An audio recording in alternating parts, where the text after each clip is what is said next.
అందరికీ నమస్తే అండి. మా జగనన్నకి ఛాన్స్ దొరికితే సరిపోద్దండి. ఏదో రకంగా అమరావతి పైన విషం కక్కే ప్రయత్నం చేస్తూ ఉంటాడు.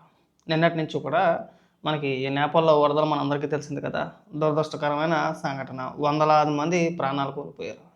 సాధారణంగా మనం అయితే ఏమనుకుంటాం, అలాంటి సంఘటన ఎక్కడా జరగకూడదని చెప్పేసని కోరుకుంటాం. కానీ మా జగనన్న ఏమని ప్రచారం చేపిస్తున్నాడంటే, ఇప్పుడు నేపాల్‌లో వరదలొచ్చి వందలాది మంది చనిపోయారు కదా! రేపొద్దున్న అమరావతిలో కూడా అలా జరగొచ్చేమో, అలా జరుగుద్దని చెప్పేసని మన రాష్ట్రంలో ఉన్న పేటీఎం గొర్రెలతో పాటు పక్క రాష్ట్రంలో ఉన్న గొర్రెలను కూడా తోడు తెచ్చుకుంటారనమాట. అంటే వాళ్ళు కూడా అమరావతి పైన విషం కక్కుతున్నారు. పక్క రాష్ట్రం అంటే మనందరికీ తెలిసిందే. మరి పార్టీల పేర్లు ఇక్కడ ప్రస్తావించవసరం లేదు. ఇక్కడ చూడండి ఇక్కడ ఒక పేజీలోని చేపిచ్చారు. ఇదే మ్యాటర్‌ని వైఎస్ఆర్‌సీపీ పార్టీ కార్యకర్తలందరూ కూడా విపరీతంగా ట్రోల్ చేస్తున్నారు. ఏమనంటే పేజీ పేరొచ్చేసి 'స్పిరిట్ ఆఫ్ తెలంగాణ' అంట. ఈరోజు నేపాల్‌లో జరిగిందే రేపు అమరావతిలో జరగనుంది. ఎత్తిపోయడానికి బాబు పెట్టిన మోటార్లు పనిచేయవని చెప్పేసని అక్కడి నుంచి చేపిస్తున్నారు. ఇవే మ్యాటర్‌ని ఇక్కడ వైసీపీ గొర్రెలు ఏవైతే ఉన్నాయో వీళ్ళంతా కూడా ప్రచారం చేస్తున్నారనమాట. అసలు నేపాల్‌కి, ఆంధ్రప్రదేశ్‌లో ఉన్న అమరావతికి ఏమన్నా సంబంధం ఉందిరా? మరి మిమ్మల్ని గొర్రెలు అనకపోతే ఇంకేమనాలి? పోనీ వీళ్ళకి ఏమైనా మన రాష్ట్రం పైన ప్రేమ అంటే అది ఉండదు.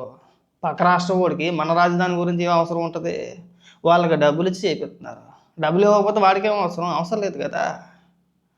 వాళ్ళకి డబ్బులు ఇస్తున్నారు కాబట్టికే వాళ్ళు కావాలని చెప్పేసి పకడ్బందీగా అమరావతి పైన ఏదో రకంగా విషం కక్కించే ప్రయత్నం చేస్తున్నారు.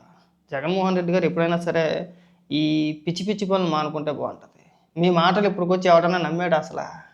మీరు అమరావతి పైన గత దశాబ్ద కాలంగా అంటే గత 10 ఏళ్ల బట్టి చెయ్యని ఆరోపణ అంటూ లేదు కదా! అవునా కదా!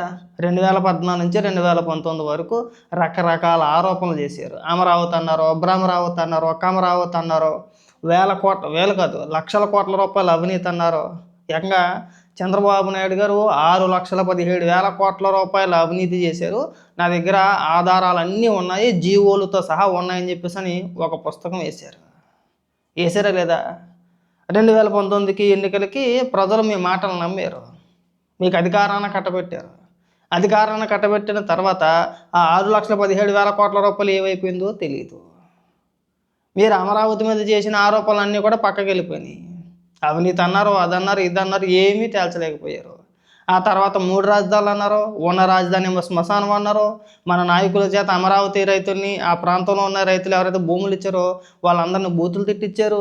వాళ్ళు నిరసన కార్యక్రమాలు తెలియజేస్తే వాళ్ళకి వ్యతిరేకంగా అదే అమరావతి ప్రాంతంలో 3 రాజధానులకి మద్దతుగా టెంట్లు వేయించి జనాన్ని తీసుకొచ్చి కూర్చోబెట్టి వాళ్ళపైన దాడులు చేయించారు.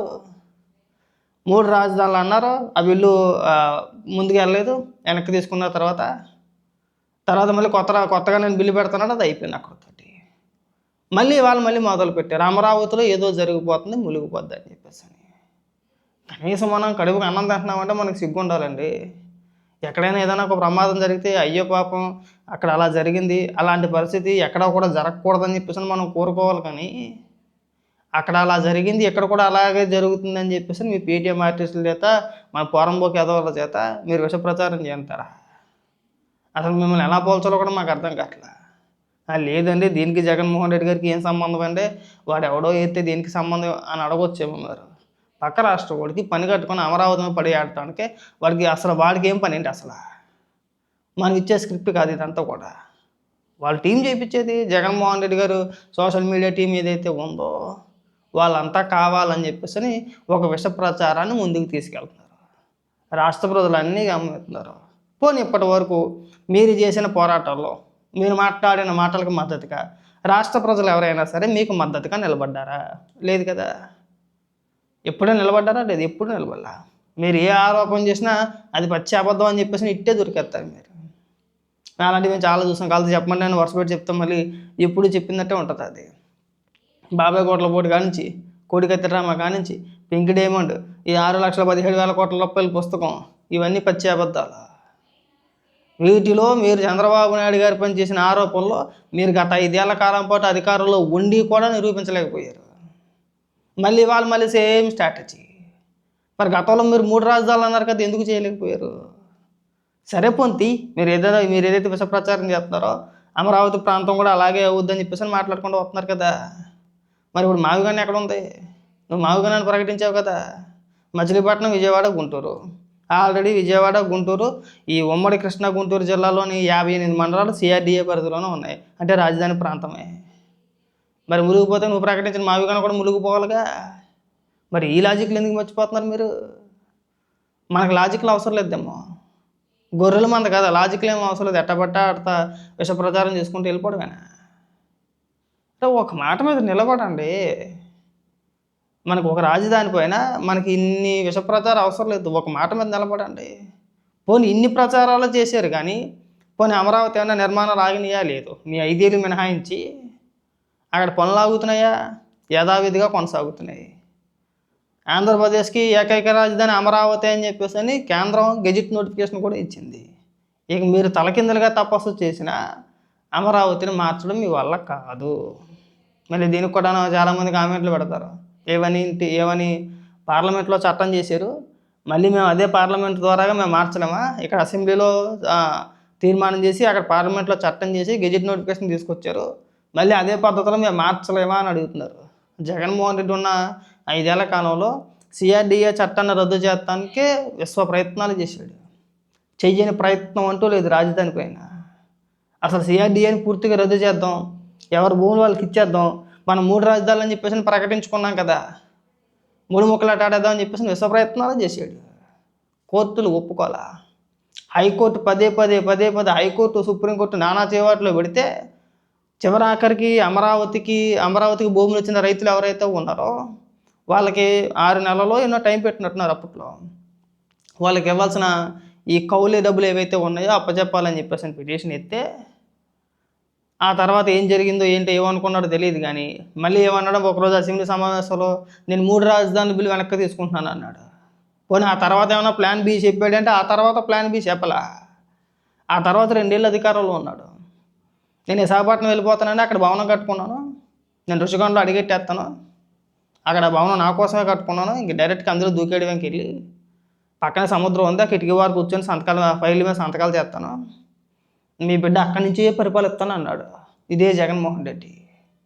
అంటే డైరెక్ట్గా 3 రాజధానులు లేకుండా సింగిల్ రాజధాని, విశాఖపట్నమే సింగిల్ రాజధానిగా ఉండేటట్టుగా ప్లాన్ చేసుకున్నాడు. 2024 ఎన్నికలకి అదే కదా వెళ్ళింది. మీరు ఎన్నికలకి అలాగే వెళ్ళారు కదా. నేను గెలిచిన తర్వాత విశాఖపట్నంలోనే ప్రమాణ స్వీకారం చేస్తాను, విశాఖపట్నం నుంచే పరిపాలిస్తాను అన్నాడు. ప్రజలు నమ్మారా? మీ మాటను ప్రజలు నమ్మలా. మీకు ఓట్లు వేసారా? వేయలేదు. మీకు 11 నుంచి మమ్మల్ని కూర్చోబెట్టారు. మళ్ళీ తర్వాత 2 ఏళ్ల తర్వాత, అంటే ఇప్పుడు మళ్ళీ ప్రభుత్వం ఏర్పడి 2 ఏళ్ల తర్వాత కేంద్రం గెజిట్ నోటిఫికేషన్ ఇచ్చిన తర్వాత వచ్చి మళ్ళీ ప్లాన్ బి మావిగన్ అంటాడు. అంటే జగన్మోహన్ రెడ్డి కూడా అర్థమైపోయింది, అమరావతిని మనం ఏమీ చేయలేము, ఇప్పుడు ఎట్టగొట్ట క్రెడిట్ దొబ్బేయాలి. ఆల్రెడీ విజయవాడ, గుంటూరు జిల్లాలోని 58 మండలాలు సిఆర్డీఏ పరిధిలోనే ఉన్నాయి.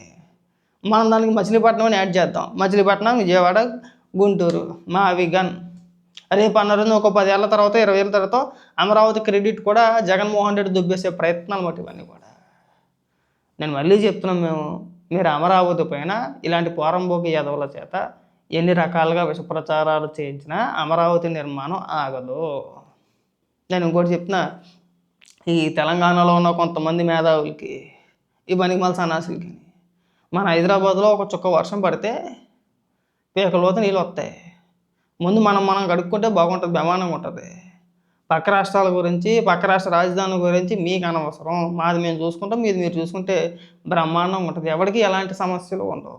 అది మీకైనా మాకైనా ఎవరికైనా కానీ మంచిది. అది లేదంటే మేము ఎక్కడైనా మాట్లాడుకోవచ్చు, బ్రహ్మాండంగా మాట్లాడుకోవచ్చు, మేము కాదనట్లా. పేటీఎం ఆర్టిస్టులు అంటారు.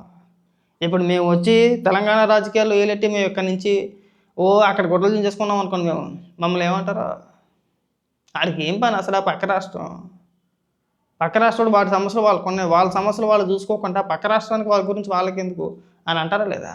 ఇప్పుడు నా రాష్ట్రం బాగు కోసం నేను మాట్లాడడానికి ఒక అర్థం ఉంటుంది. మా రాష్ట్రం బాగు కోసం మేము మాట్లాడుతున్నారా బాబు, మా రాష్ట్రం అభివృద్ధి చెందాలి, మా రాష్ట్రంలో ఉన్న నిరుద్యోగ యువతకి ఉపాధి కలగాలని చెప్పేసి మేము అనుకుంటాం. పక్క రాష్ట్రం గురించి పోరాటాలతో చేసానుకో చాలా చండాలంగా ఉంటుంది. మీ రాష్ట్రంలో సంగతి మీరు చూసుకుంటారా, మా రాష్ట్రంలో సంగతి మేము చూసుకుంటామని చెప్పేసి మాట్లాడతారు. కాబట్టి జగన్మోహన్ రెడ్డి ఇచ్చే చిల్లరకి కక్కుర్తిపడి మా రాష్ట్ర రాజధానిపై ఏడవకండి. ముందు మీ రాష్ట్ర రాజధాని ఏదైతే ఉందో దాన్ని బాగు చేసుకోండి, ఆ డ్రైనేజీ వ్యవస్థని కాస్త మెరుగుపరుచుకోండి. ఎందుకంటే రాబోయే కాలంలో వర్షాలు ఎక్కువ పడ్డాయంటే మళ్ళీ మొలకలు, లేదంటే ట్రాఫిక్ జామ్, ట్రాఫిక్ జామ్లు ఇవన్నీ అవుతూ ఉంటాయి. ఫస్ట్ వాటిని మనం సరిదిద్దుకుంటే బ్రహ్మాండంగా ఉంటుంది. ఆ తర్వాత ఆంధ్ర రాజధానుల గురించి, అన్ని ప్రాంతాల గురించి ఏలిటికి ఎలికేసి తర్వాత మాట్లాడుకోవచ్చు.